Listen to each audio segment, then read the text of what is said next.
Hello, welcome to DC to Daylight. This is Aaron, amateur radio call sign N6ACA. Today I'm going to be talking about being the DX. So back in December of 2023 and in January of 2024, I was on a family vacation to Hawaii, to the island of Maui. And so I operated a little bit of digital modes from the resort we were staying at and made a few contacts, as well as got a chance to try to activate two POTA parks. I was only successful with one. I activated Haleakala volcano and made some QSOs from there.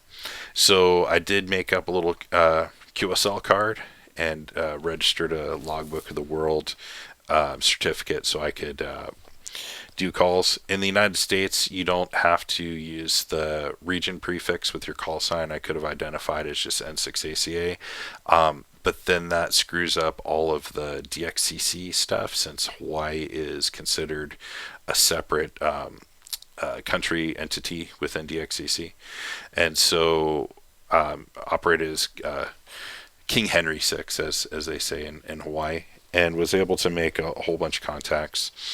And there's a few people that QSL'd with me, including this guy in Japan, which was super cool. So I made sure I made these custom QSL cards at a photo shop and just printed up stuff on the back. But it's really neat. This is going to be a great memory forever that I was able to work these folks.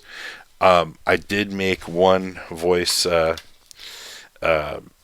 QSO with this gentleman, who I'll say in a second. So I set up a true SDX at my resort out on the grass, and I was able to work him when he was activating. Or actually, is this one?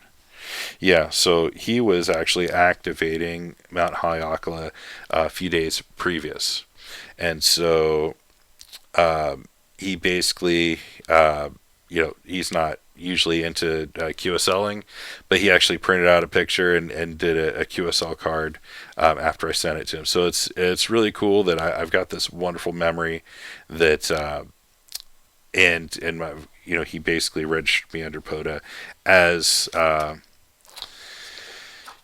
activating the park from Hawaii. So,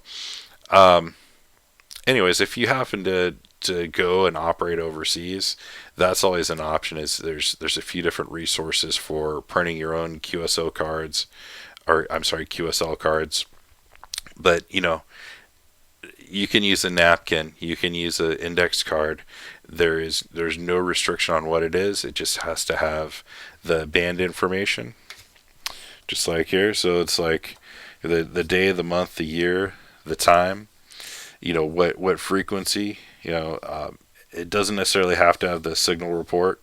But you need to verify it's a two-way contact, and the rest is gravy. It's like you have the information on, the equipment that you've got if you want, but your QTH location and stuff. And I've heard things from online of people doing it literally on